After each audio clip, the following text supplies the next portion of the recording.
अस्सलाम वालेकुम friends and viewers. I am advocate Hasan Mahmood Bhutta. आज बेसिकली जो टॉपिक मैं आपके लिए लेके आया हूँ वो है करंट अफेयर का topic. Pakistan and India relations पे मैं आपसे बात करूँगा और इस टॉपिक के ऊपर हम लोग थोड़ा सा इसका हिस्टोरिकल प्रोस्पेक्टिव से देखेंगे और 2015 तक पाकिस्तान और इंडिया रिलेशंस में क्या क्या इम्प्रूवमेंट्स रहीं, क्या क्या जो इसके अंदर तनाज़ात हैं वो रहे और किस तरह से ये रिलेशंस जो हैं वो आगे चलते रहे। 2015 तक मैं आपको बताऊंगा। 2015 के बाद 2016 एंड ऑनवर्ड जो है वो इस वीडियो का पार्ट सेकंड आएगा, देन पार्ट थर्ड आएगा और मे बी पार्ट फोर्थ भी बनाना पड़े। तो बेसिकली 3 से 4 पार्ट्स में ये टॉपिक डिवाइडेड है ताकि आप लोगों को सुनने में आसानी और वीडियो की लेंथ बहुत ज़्यादा ना हो, इसलिए मैंने इसको 4 पार्ट्स में डिवाइड करने का सोचा है। तो आइए अब हम इस टॉपिक को शुरू करते हैं। तो व्यूवर्स, बेसिकली पाकिस्तान और इंडिया का जो रिलेशनशिप है ये बड़ा ही एक काइंड ऑफ बिल्कुल भी फ्रेंडली रिलेशनशिप नहीं है। इसमें एक सबसे बड़ी वजह जो है और वो ये है कि इसके अंदर एक टेररिज्म का फैक्टर बहुत ज़्यादा रहा। दूसरा जो है वो इसके अंदर कश्मीर का फैक्टर जो है वो बहुत ज़्यादा इम्पॉर्टेंट है। टेररिज्म और कश्मीर का जो फैक्टर है, ठीक है, जम्मू एंड कश्मीर की जो आज़ादी है उसका जो फैक्टर है वो पाकिस्तान और इंडिया के रिलेशनशिप में एक बहुत बड़ी हर्डल रहा, जिसकी वजह से पाकिस्तान और इंडिया का रिलेशन जो है वो कभी भी इम्प्रूव नहीं हो सका। उसके अलावा 1947 से पहले जब ब्रिटिश राज था और ब्रिटिशर्स जो हैं वो इंडिया जो है वो छोड़ के गए, तो पाकिस्तान और इंडिया जो है वो डिवाइड हुआ। ठीक है, पहले तो सेम था ना, एक ही जगह थी। उसके बाद जब ये डिवीज़न हुई तो डिवीज़न के बाद बहुत से तनाज़ात हुए। इंडियंस को इस चीज़ से बिल्कुल भी वो लोग खुश नहीं थे कि पाकिस्तान और इंडिया में डिवीज़न हो रही है, बट ये बहुत ज़रूरी था कि मुसलमानों के लिए एक अलग से स्टेट हो जहाँ पे मुसलमानों का राज हो, वो अपने तरीके से अपने रस्म व रिवाजों से हुकूमत कर सकें, अपनी कस्टमरी प्रैक्टिस और रिलीजियस प्रैक्टिस को दुनिया के सामने आम कर सकें। ये ना हो कि मसाजिद में अगर नमाज़ हो रही है तो मुसलमान डर के नमाज़ पढ़ने जा रहे हैं और उनको बेसिकली फ्रीडम नहीं है। तो फ्रीडम के लिए ये सब कुछ किया गया। बहुत सारे हिस्टोरिकल बड़े बड़े नाम हैं, जिसमें से सबसे बड़ा नाम आज़ादी में कायद आज़म मोहम्मद अली जिन्ना, अल्लामा मोहम्मद इकबाल और इस तरह के और बहुत सारे लोगों ने बहुत सी खिदमात अंजाम दी, जिसकी वजह से पाकिस्तान जो है, रियासत पाकिस्तान वजूद में आई। तो पाकिस्तान और इंडिया के रिलेशंस के बारे में जैसा कि मैंने आपको बताया कि ये कभी भी फ्रेंडली नहीं थे। कुछ अरसे के लिए होते थे, उसके बाद जो है ये दोबारा ख़राब हो जाते थे। तो कश्मीर का डिस्प्यूट जो है वो पाकिस्तान और इंडिया के रिलेशन में काफ़ी ज़्यादा इसने इंपॉर्टेंट फैक्टर प्ले किया, जिसकी वजह से हमारे रिलेशंस जो हैं वो इंडिया के साथ बिल्कुल नहीं अच्छे रहे। LOC के ऊपर जो है वो अक्सर औकात कभी इंडिया की तरफ से फायरिंग होती है, कभी पाकिस्तान की तरफ से फायरिंग होती है, तो ऑटोमेटिकली यहाँ के जो रिलेशनशिप्स हैं वो उतने ज़्यादा फ्रेंडली नहीं हो सके। दूसरा, इंडिया ने अपने मीडिया में, अपने सोशल मीडिया में हमेशा से ये चाहा कि पाकिस्तान को किसी ना किसी तरीके से उनको निशाना बनाया जाए। हालांकि ऐसा नहीं होता, हर अटैक में पाकिस्तान का हाथ नहीं होता। एक बेसिकली आप कह लें गलत इन्फॉर्मेशंस फैलाई जाती हैं कि पाकिस्तान एक टेररिस्ट स्टेट है, पाकिस्तान एक टेररिस्ट कंट्री है। ऐसा नहीं है। पाकिस्तान जो है ये एक ऐसा कंट्री है जहाँ पे हम लोग सब बहुत अमन व अमान से रह रहे हैं।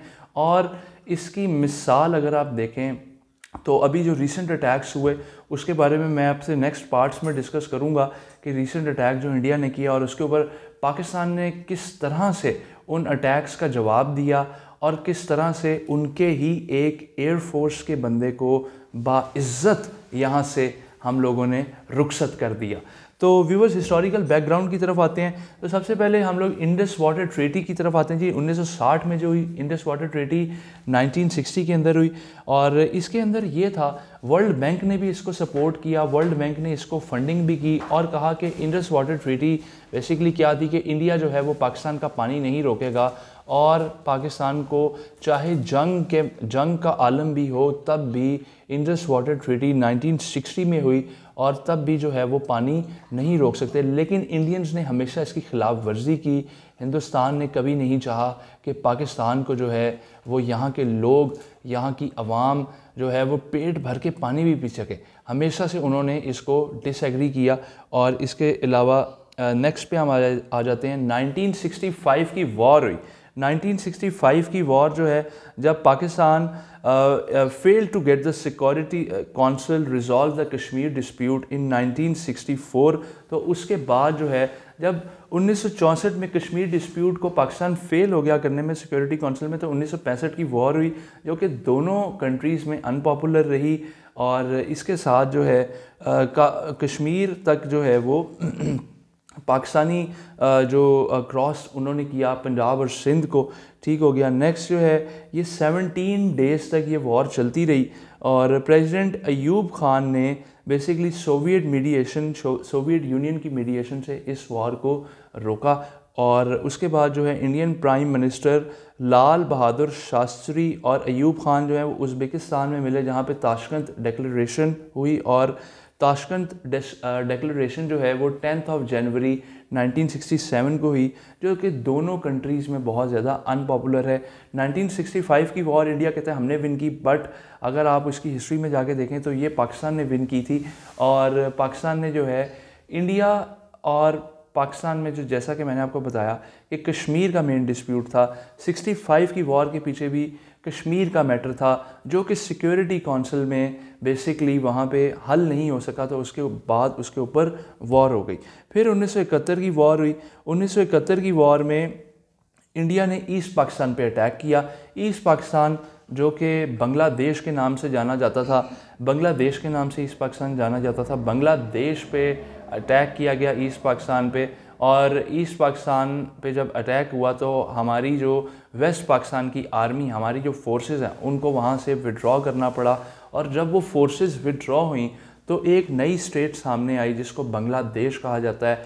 बांग्लादेश के लोग जो हैं, बांग्लादेश की हिस्ट्री में ये कहा जाता है कि वेस्ट पाकिस्तान ने उनके साथ बहुत ज़्यादा नाइंसाफ़ियाँ की, उनको उनके राइट्स नहीं दिए जाते थे, जॉब्स नहीं दी जाती थी, उनका कोटा प्रोविंशियल असम्बली में जो है वो और नेशनल असम्बली में बहुत ज़्यादा कम था। तो कहीं ना कहीं इंडिया की रिटेलिएशन थी, उसकी वजह से पाकिस्तान और बांग्लादेश में अलहदगी हो गई। अगर आप मैप में जाके देखें, मैप में अगर आप देखेंगे तो ईस्ट पाकिस्तान और वेस्ट पाकिस्तान में एक बहुत बड़ा हिस्सा, एक बहुत बड़ा कंट्री जो कि इंडिया है, वो बीच में आता है, जिसकी वजह से हमारी इंपोर्ट एक्सपोर्ट, हमारा कम्युनिकेशन, हमारा फोर्सेस का जो एक कम्युनिकेशन है, लोगों का कम्युनिकेशन है, और कल्चर डिफ्रेंसीशन की वजह से पाकिस्तान और बांग्लादेश में बेसिकली ईस्ट पाकिस्तान और वेस्ट पाकिस्तान में अलहदगी हो गई और एक नई स्टेट जो है, एक नया कंट्री जो है वो सामने आया, वो है जी बांग्लादेश।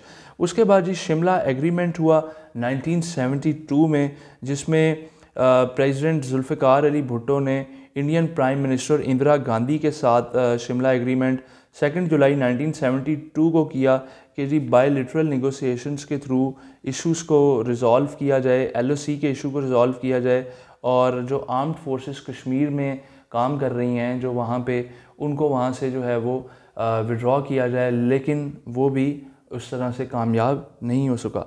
सियाचिन कॉन्फ्लिक्ट हुआ जी 1984 में। सियाचिन की कहानी पे मैंने सियाचिन के ऊपर एक वीडियो भी बनाई हुई है, आप वो भी देख सकते हैं, और अगर शायद उसका आई बटन में भी आ रहा हो, आप वहाँ पे भी जाके उसको देख सकते हैं। तो सियाचिन कॉन्फ्लिक्ट ये था कि बेसिकली सियाचिन में पहले पाकिस्तानी फ़ोर्सेस जो हैं वो वहाँ पे गईं, और उन्होंने जब पाकिस्तानी फ़ोर्सेस जो हैं वो वहाँ पे गईं तो इंडियन ने अपनी फ़ोर्सेस को वहाँ पे भेजा, और काफ़ी ज़्यादा तादाद में मैसिव फोर्सेस थी इंडिया की, काफ़ी हाई एंड नंबर्स थे। तो हुआ क्या वहाँ पे कि वहाँ की जो वेदर कंडीशंस थी वो इतनी ज़्यादा ख़राब थी और हार्श क्लाइमेट था, जिसकी वजह से पाकिस्तानी फ़ोर्सेस को सियाचिन ग्लेशियर से विड्रॉ करना पड़ा। उसके बाद जी न्यूक्लियर टेस्ट हुए 1998 में। अब इंडिया के पास ये वेपन जो है, न्यूक्लियर वेपन, 1974 में आया। जब 1974 में ये वेपन आया तो पाकिस्तान ने भी, ज़ाहिरी बात है, उस टाइम ये लोग पाकिस्तान जो कंट्री है ये बेसिकली हमारा कंट्री उस वक़्त destabilisation of economy, industrial and technology, lack of industrial and technology resources की वजह से हम लोग न्यूक्लियर टेस्ट नहीं कर सके। लेकिन 1998 के अंदर पाकिस्तान ने न्यूक्लियर टेस्ट किए 6 धमाके अंडरग्राउंड न्यूक्लियर धमाके किए और इंडिया को ये बता दिया कि हम भी न्यूक्लियर पावर हैं। इसीलिए मैंने इस वीडियो के शुरू में ही कहा था कि पाकिस्तान और इंडिया के दरमियान अब कभी भी वो वॉर नहीं हो सकती जिसको हम एक असल वॉर जो कहते हैं, जैसे 1965 में हुई, उसके बाद 1971 में हुई। तो अब उस तरह की वॉर पॉसिबल नहीं है। मीडिया पे वॉर होती है, सोशल मीडिया पे वॉर होती है, ठीक है, डायलॉग वॉर होती है, यूनाइटेड नेशन में मसले उठाए जाते हैं, अमेरिका से जब मीटिंग होती है वहाँ पर ये दोनों कंट्रीज़ अपने अपने मसले बताते हैं। बट अब वो वॉर उस तरह की इंटेंसिव वॉर नहीं हो सकती क्योंकि दोनों कंट्रीज़, न्यूक्लियर पावर इन दोनों कंट्रीज़ के पास है। इस वजह से अगर ये दोनों कंट्रीज़ आपस में वॉर करेंगे तो तबाह व बर्बादी होगी, इसके अलावा और कुछ भी नहीं होगा। अच्छा, इसके बाद जी कारगिल कॉन्फ्लिक्ट हुआ, ये 1999 में हुआ। कारगिल कॉन्फ्लिक्ट में बेसिकली इंडियन प्राइम मिनिस्टर जो वाजपेयी और पाकिस्तानी प्राइम मिनिस्टर नवाज शरीफ ने कश्मीर के ऊपर जो है वो बात की, और उसके बाद कुछ अरसे बाद जी पता चला उसी साल के एंड पे कि पाकिस्तानी आर्मी ने स्ट्रेटेजिक हाइट्स जो हैं वो कश्मीर में कारगिल रीजन में उनके ऊपर कब्ज़ा कर लिया है। लेकिन वहाँ से फिर इंडिया ने बड़ी हाई इंटेंसिटी और बड़ी मैसिव फोर्स के साथ पाकिस्तान पे उन बेसिकली कारगिल की जो हाई टॉप्स थी उनके ऊपर वहाँ अटैक किया और पाकिस्तान की जो फोर्सेस हैं, आर्म्ड फोर्सेस हैं, उनको रिटेलिएट किया, जिसकी वजह से वो लोग वापस चले गए। इस चक्कर में जब ये सारी सिचुएशन हुई तो जनरल परवेज़ मुशर्रफ होते थे, उनको इस सारी सिचुएशन में बहुत डिस्ट्रेस नज़र आया और उन्होंने समझा कि शायद पाकिस्तान जो है वो अब दोबारा इंडिया के साथ जो है वो कंबाइंड हो जाएगा। तब उन्होंने मार्शल लॉ लगाया और एज अ डिक्टेटर उन्होंने पाकिस्तान को संभाला और प्राइम मिनिस्टर नवाज शरीफ साहब की छुट्टी करवा दी।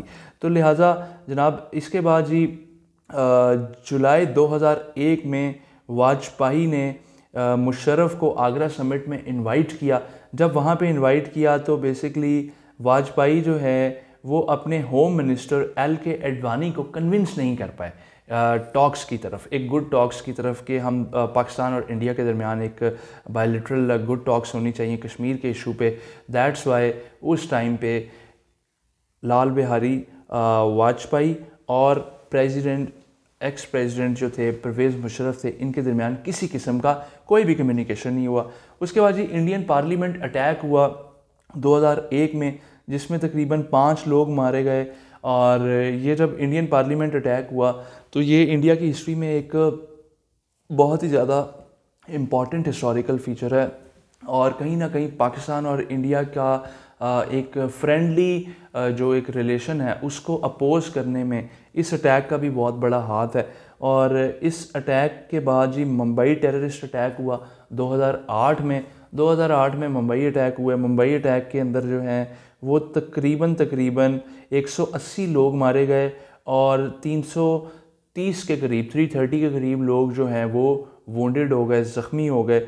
और वहीं पे अक्टूबर 2015 में ये जो हैं खुर्शीद महमूद कसूरी, ये हमारे फॉर्मर फॉरेन मिनिस्टर हैं, इन्होंने एक किताब लिखी थी neither a hawk nor a dove. उसके अंदर इन्होंने ये रिवील किया कि इंडिया जो है वो बेसिकली प्लान कर रहा है एयर स्ट्राइक्स पे, पाकिस्तानी सॉइल पे एयर स्ट्राइक होने वाली हैं जिसमें टारगेट करना है लश्कर तैयबा और जमातुद दावा को। लेकिन मुंबई अटैक की वजह से बेसिकली जो एक ऑन गोइंग पीस प्रोसेस है वो पाकिस्तान और इंडिया में नहीं हो सका। थोड़ा सा जो रिलेशंस हैं, वार्मिंग ऑफ रिलेशनशिप्स हुए 2010 से 12 में, बहुत अच्छे रिलेशनशिप्स हुए। इकट्ठे इन्होंने मैच देखा। प्राइम मिनिस्टर गिलानी और प्राइम मिनिस्टर मनमोहन सिंह ने वर्ल्ड कप का एक इन्होंने सेमीफाइनल जो है वो मार्च 2011 को देखा। हिना रब्बानी खर और कृष्णा, हिना रब्बानी खर पाकिस्तान से फॉरेन मिनिस्टर थी, कृष्णा इंडिया से फॉरेन मिनिस्टर थे, इनकी दिल्ली में मुलाकात हुई। कुछ ना कुछ मामला जो है वो अच्छे चलना शुरू हो गए और Karachi Mumbai ferry service start हुई जिसमें डेली फ़्लाइट्स जो हैं वो इस्लामाबाद से दिल्ली जो है वो उनका एक सिलसिला शुरू हो गया।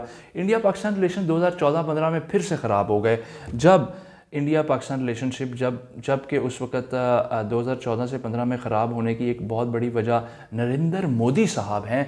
मोदी साहब ने जब सार्क में सारे कंट्रीज़ को बुलाया लेकिन पाकिस्तान को वहाँ पे इनवाइट नहीं किया, तो पाकिस्तान के लिए ये एक बहुत बड़ी एक शॉकिंग न्यूज़ थी कि सार्क कंट्री की जो मीटिंग है, सार्क समिट है, उसके अंदर पाकिस्तान को इनवाइट नहीं किया गया। 2015 में फिर LOC पे वायलेशंस हुई जिसमें इंडिया ने तकरीबन 400 से 450 वायलेशंस की और कई लोग जो हैं वो इसके अंदर मारे गए। अप्रॉक्सीमेटली 30 से 40 लोग जो हैं वो मारे गए। गुरदासपुर अटैक हुआ जुलाई 2015 में। Prime minister 4 point peace plan था एक, वो उसके बारे में जो है वो नवाज शरीफ साहब ने इंट्रोड्यूस कराया, लेकिन इंडिया ने कहा जी हमें 4 पॉइंट प्लान आपका नहीं चाहिए, हम सिर्फ आपसे ये चाहते हैं कि आप टेररिज्म को गिव अप करें। उस प्लान के अंदर demilitarisation of Kashmir and the withdrawal of troops from Siachen के बारे में बात होनी थी, लेकिन इंडिया ने इसके ऊपर बिल्कुल भी किसी किस्म से कॉपरेट नहीं किया। तो ये था सर बेसिकली हमारा डेवलपमेंट 2015 तक, 1947 से 2015 तक जो है वो इंडिया पाकिस्तान रिलेशनशिप्स के बारे में आपको बताया गया है। तो नेक्स्ट वीडियो में मैं आपसे जिक्र करूंगा 2016 के बाद कौन कौन सी इम्पॉर्टेंट एंड रीसेंट डेवलपमेंट्स आई। उसके लिए आपको वीडियोस को देखना पड़ेगा। Thank you very much. अपना बहुत सारा ख्याल रखिएगा। अल्लाह हाफिज़। अल्लाह निगहबान।